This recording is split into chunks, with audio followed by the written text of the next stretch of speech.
Bem-vindo ao Mar de Letras. O convidado fundador deste programa está de volta. José Eduardo Agualusa tem novo romance, acabado de ser editado, e não há melhor pretexto para retomarmos o fio de uma conversa que pode muito bem nunca vir a acabar. Zé, obrigado por teres disponibilizado do teu tempo para virmos falar. Obrigado. No fundo, quando nos encontramos é quase retomar a conversa, como eu dizia há bocado, e fazer um balanço, mas desta vez há imensas novidades. Para já, deixa-me partilhar com os nossos espectadores uma coisa que te disse há pouco e que, a bem da verdade, deve ser dita em público. Este teu, Os Vivos e os Outros, é, sem dúvida, um dos livros da minha vida. Uma das leituras mais arrebatantes que eu me lembro de ter passado pela minha frente, e vamos falar bastante sobre ele. Mas, para lá chegarmos, gostava ainda de passarmos por este de 2018. Lançaste um livro de crónicas, O Paraíso e Outros Infernos. E porquê é que eu passei por aqui? Porque neste, Os Vivos e os Outros, há um diálogo em que alguém diz que o paraíso perfeito não é uma redundância, mas é um oxímoro. Aqui falas do paraíso e outros infernos. Tu desconfias dos paraísos? Desconfio.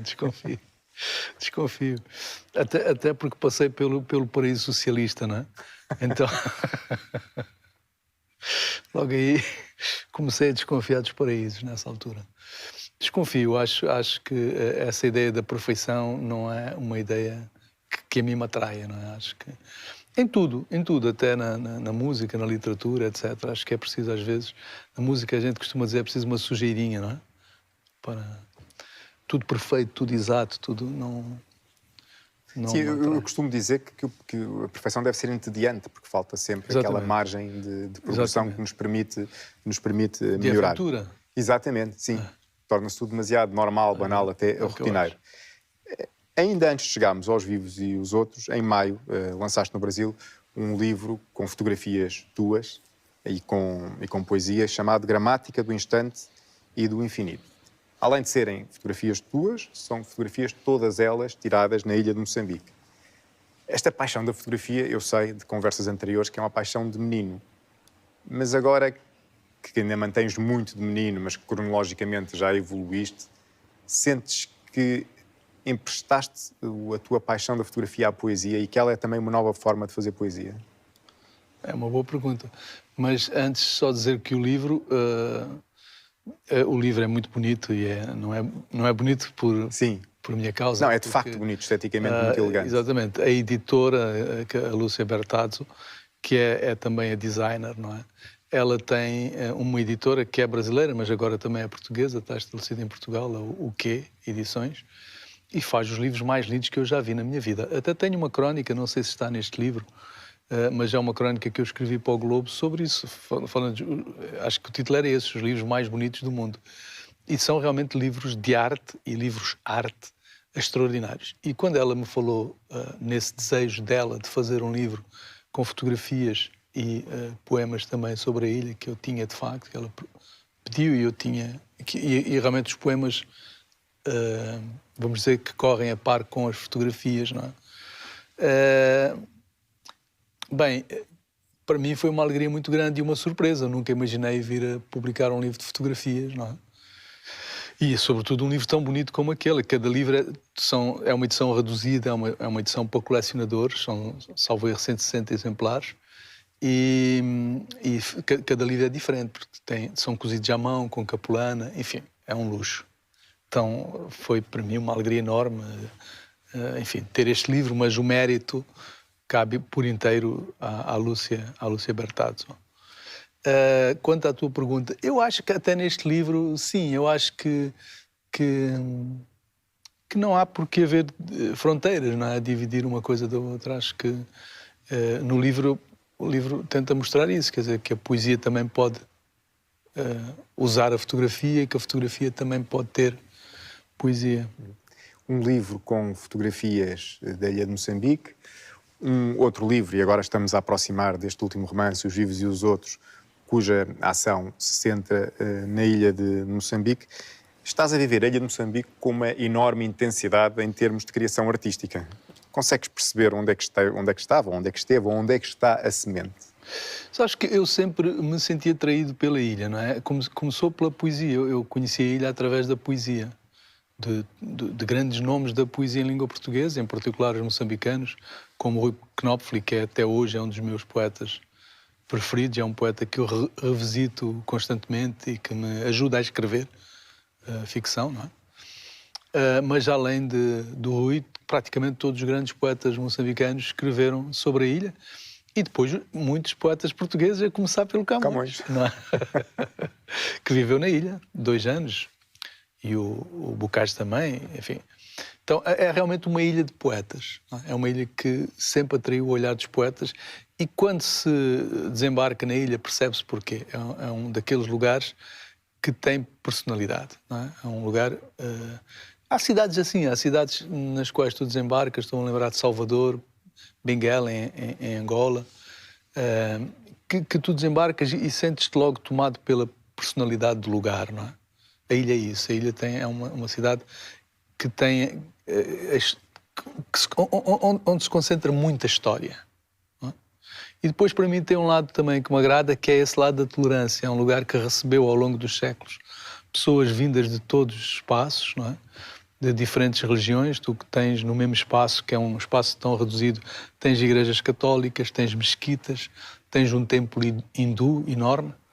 Então, esse lado de receber todos os povos e de todas as religiões, de aceitar tudo, de misturar tudo, sempre me agradou muito. Então, eu lembro-me também que vi uma exposição sobre a ilha na Gulbenkian, há muitos anos já. Creio que quando a ilha foi... porque a ilha é património da humanidade, da Unesco. Acho que foi por essa altura. E fiquei completamente fascinado. Quer dizer, toda aquela... esse peso da história, esse lado de receber e de, harmonicamente, culturas diversas, tudo isso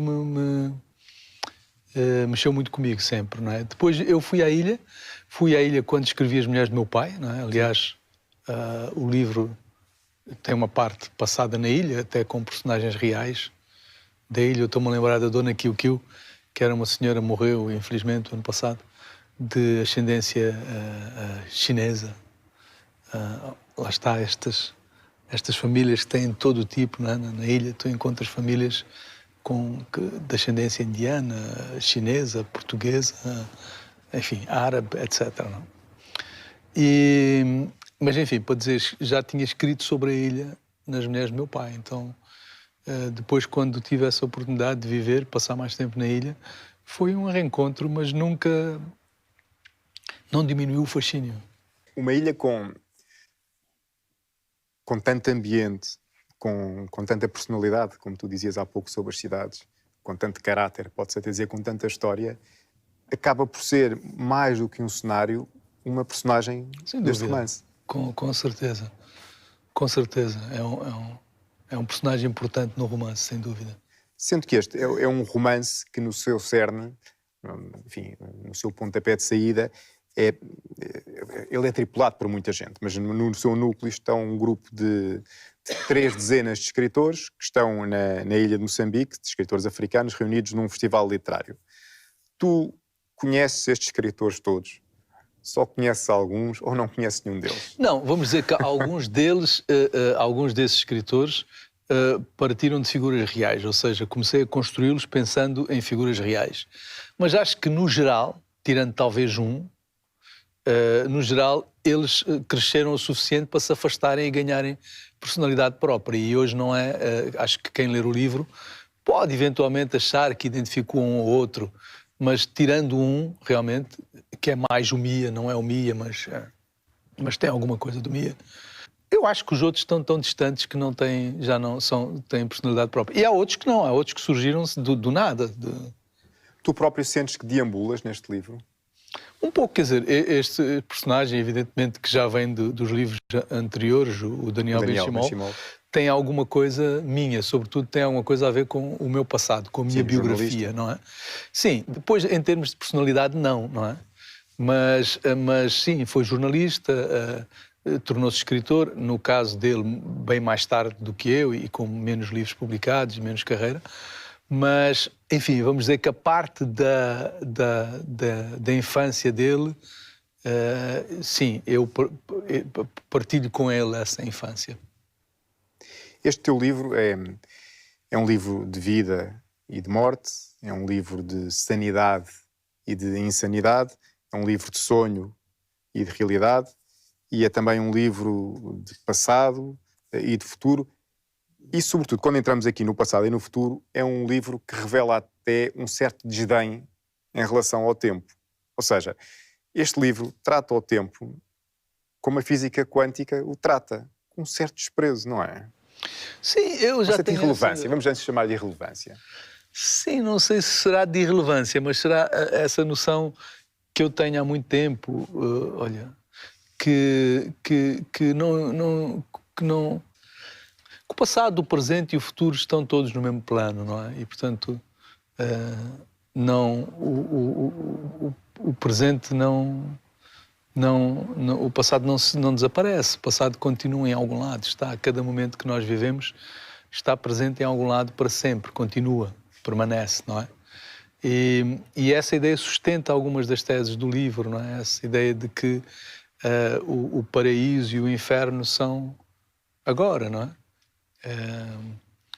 Que podemos estar os dois aqui a conversar tranquilamente e um estar no paraíso, o outro está no inferno, não é? O ambiente é o mesmo. E naquela ilha acontece isso, não é? Com alguns daqueles personagens. Alguns daqueles personagens, daqueles escritores, alguns sentem-se no paraíso e outros sentem-se no inferno. E estão exatamente no mesmo espaço. Não é? Mas o inferno e o paraíso são interior, não é? Algo interior e que tem a ver com aquilo que tu viveste, e aquilo que tu viveste estás sempre a viver, não é? Não se extingue. As grandes alegrias que tu tiveste, os grandes sofrimentos que tiveste, continuam vivos continuam vivos dentro de nós. É possível até que se imiscuam no nosso ADN e que façam parte do nosso legado para gerações futuras. Pois é, há quem diga isso, não me surpreende, por acaso já li sobre isso e acho bonito e não me surpreende assim tanto. Há quem diga isso, que as grandes, não é, aquilo que nos marca muito, não é? Tem outra tese no livro, que é esta tese de que eventos traumáticos no futuro podem ser recordados no presente, não é? Que é uma ideia que também me agrada. O que é curioso, não é o que é curioso, porque há muita coisa curiosa neste livro, mas um dos factos curiosos, e é bom situarmos quem ainda não leu o livro, este livro é terminado de escrever antes dos tempos que vivemos agora, os tempos de pandemia. E aí é que eu digo que é curioso, que agora vivemos tempos de confinamento e de quarentena. Este livro fala sobre um confinamento involuntário de 7 dias, destes escritores e das pessoas que estão à volta. Tu sentes que, sem teres noção do que estavas a fazer, estavas a escrever um livro que pode muito bem ser usado nos dias que nós vivemos como um guião sobre a inspiração para nos reinventarmos numa altura em que o fim parece próximo. Ora, esses 7 dias são os 7 dias da criação, quer dizer, sim, são simbólicos, são 7 dias, mas são o tempo todo, não é? E o livro é um livro sobre um fim de mundo, não é? A possibilidade de um fim de mundo. Em determinada altura há uma tempestade terrível e essa tempestade acontece no continente, não acontece na ilha, que é algo a que eu próprio já assisti algumas vezes ali na ilha. Nós estamos bem, estamos com sol e tudo, e podemos assistir no continente a tempestades terríveis. E essa tempestade corta as comunicações. Portanto, durante esses 7 dias não vai haver notícias nenhumas do mundo. E também ninguém chega. As pessoas saem, não voltam e ninguém entra na ilha. E começa a prosperar esse rumor de que o mundo acabou. De que para além da ponte, que há uma ponte que liga a ilha ao continente, uma ponte longa de 3 km, para além da ponte já não existe mundo, não existe nada. Isso, na realidade, depois sabe-se mais, não vou contar aqui o livro, claro, mas pode ter acontecido ou não. Quer dizer, o mundo pode realmente ter terminado ou não. Mas fica a ideia de que os escritores, os criadores de histórias, têm esse poder de reconstruir o mundo através da palavra. Não é? Portanto, os escritores começam a reconstruir o mundo através da palavra, escrevendo. podem reconstruir o mundo e podem fazer outra coisa. Podem ser os senhores da palavra que cria a realidade. Exato. E é engraçado que um livro que tem esta ideia lá dentro, é a palavra que cria a nossa realidade, estava destinado a comprovar a sua própria tese, sendo um livro que é prévio a um confinamento. Está que pensar, não é? É assustador, não é? Um pouco. Dá que pensar, porque a tese deste livro vai-se a revelar na nossa vida passado uns dias, passado umas semanas, enfim. Não, eu não podia imaginar que isso estivesse a acontecer. Como te digo, eu prefiro acreditar nessa outra tese de um dos personagens, de que eventos traumáticos podem ser recordados no passado, não é? E de repente são capazes agora de começar a aparecer livros escritos antes deste evento e que já traziam no seu centro, no seu cerne, qualquer coisa dele. Não é? Não me admiraria se isso acontecesse agora, porque já assistimos a isso antes, não é? Quer dizer, da literatura anteceder ou adivinhar ou preparar um futuro trágico. Às vezes glorioso também, mas muitas vezes trágico. Às vezes, mas muitas vezes trágico. Dizias há bocado, e muito bem, ou não fosses tu o autor do livro, que este livro é um livro sobre uma possibilidade de fim do mundo. Depois deixamos ao leitor descobrir o que é que aconteceu, mas é um livro que aborda francamente e olhos nos olhos a possibilidade do fim do mundo. Mas, curiosamente, é um livro no qual o otimismo está sempre presente. Sim, eu acho que é um livro bastante otimista, até por isso, porque a tese central do livro é essa, de que, o mundo acaba, não é? Mas já há sempre a possibilidade de recomeçar. E de recomeçar através da palavra, não é? E, portanto, em algum lado, haverá sempre alguém, nas ilhas, em alguma ilha distante, em alguma ilha abandonada, haverá sempre alguém capaz de recomeçar o livro também, não é? Capaz de recomeçar o mundo dizendo, falando, nomeando as coisas, nomeando um novo futuro. Não é? Um livro que teve quase para se chamar O Mais Belo Fim do Mundo. Teve quase para se chamar O Mais Belo Fim do Mundo. Não sei se foi o meu editor, o Francisco, não gostou, mas alguém não gostou. E então eu pensei noutros títulos e acabou por surgir este título. Também se teve para chamar, teve muitos títulos possíveis, mas um seria também, no princípio era o verbo, no princípio era a palavra. Sim. Sim, teria conotações interessantes. Desde o livro, os 7 dias da criação. Pois é, mas depois alguém me disse, não, porque fica muito religioso e agora os livros religiosos, isto e aquilo, não sei, também não quis, mas podia ser, e era um título justo também. Nós já vamos continuar a conversar. Antes de prosseguirmos, vamos ouvir um excerto deste livro.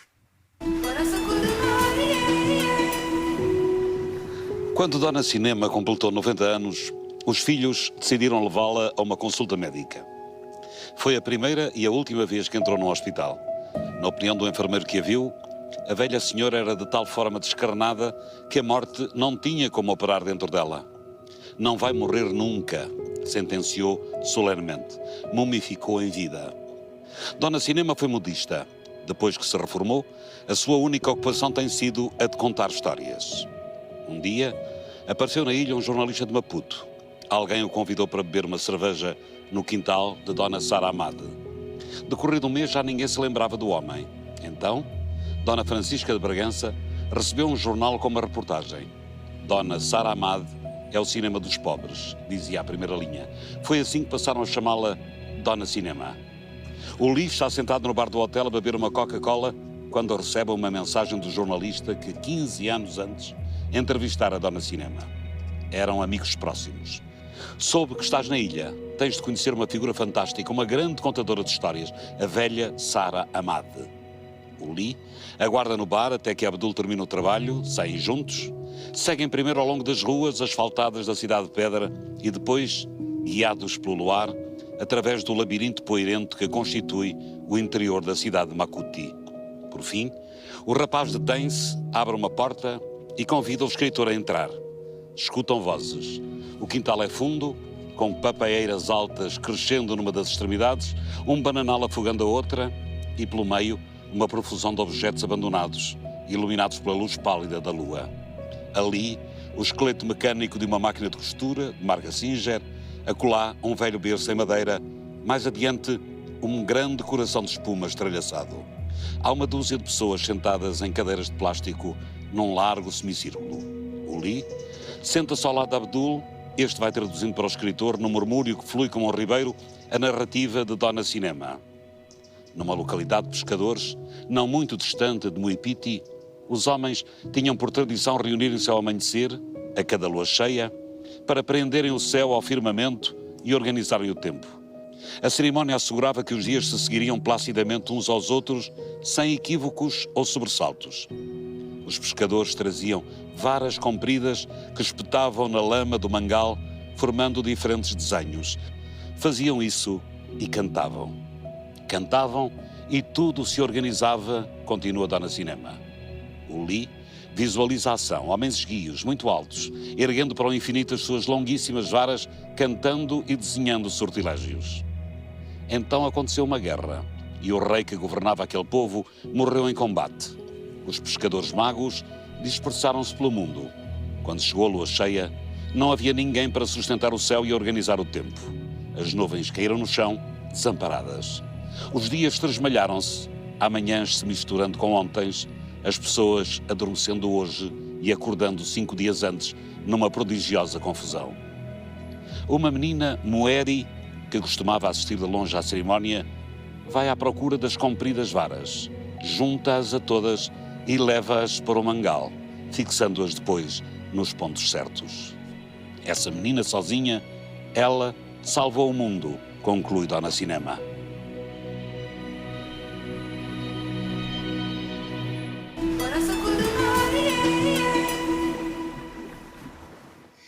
Deixa-me só retomar algo que deixámos ali atrás há pouco, que é o regresso do Daniel Benchimol.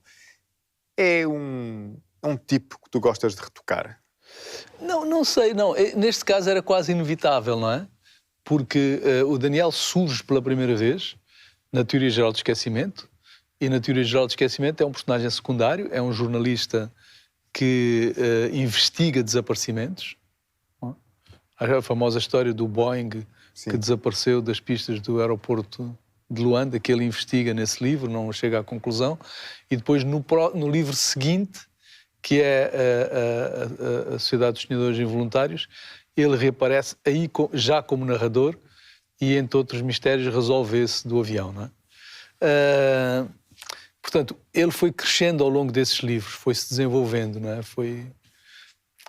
Neste livro, e quando termina a Sociedade dos Sonhadores Involuntários, se termina exatamente na ilha de Moçambique, com a mulher dele grávida, esperando, sim, uma criança, não é?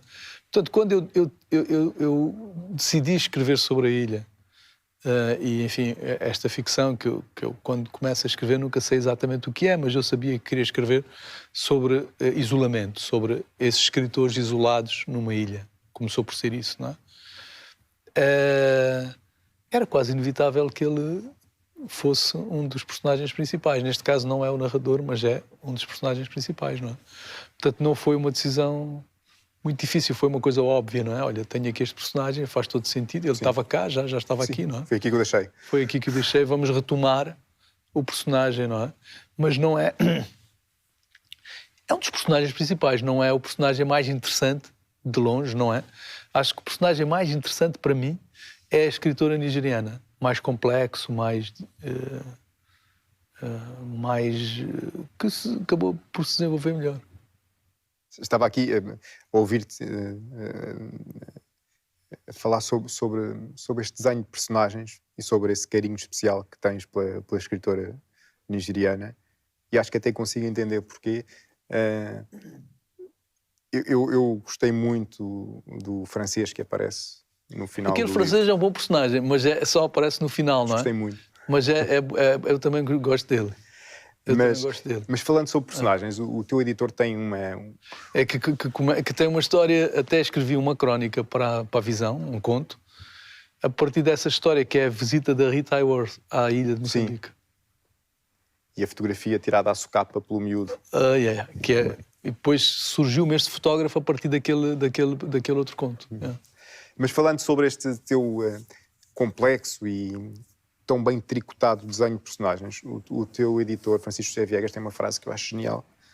Um desenho de personagens tão reais que parecem inventadas. Eu, quando li isto, pensei, isto é consequência do autor ser angolano.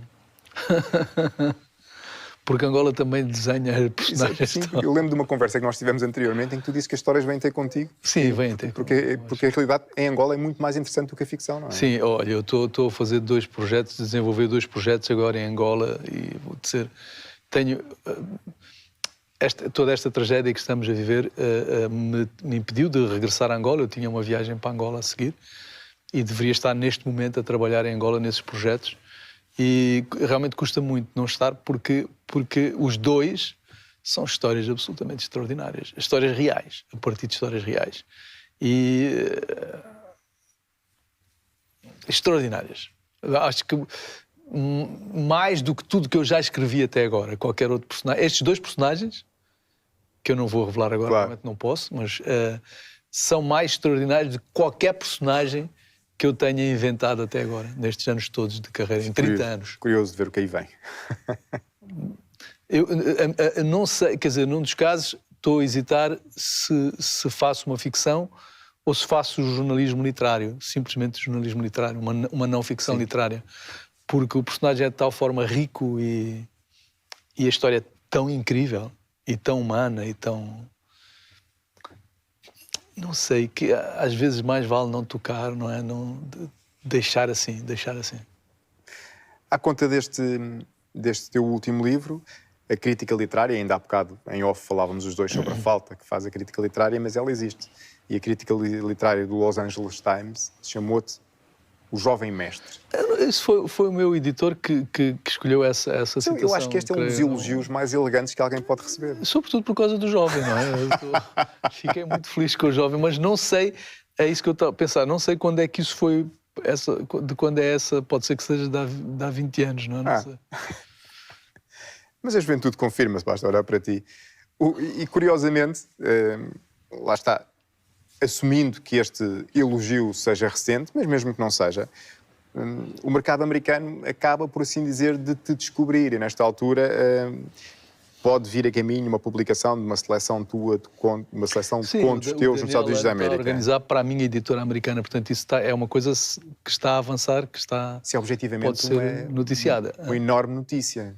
Que expectativas é que tens? É uma boa notícia, porque para mim é uma surpresa eles se interessarem pelos contos, não é? Eles têm estado a publicar os romances, mas foram eles que contactaram a agência a pedir os contos e, portanto, que falaram depois com o Daniel, que é o meu...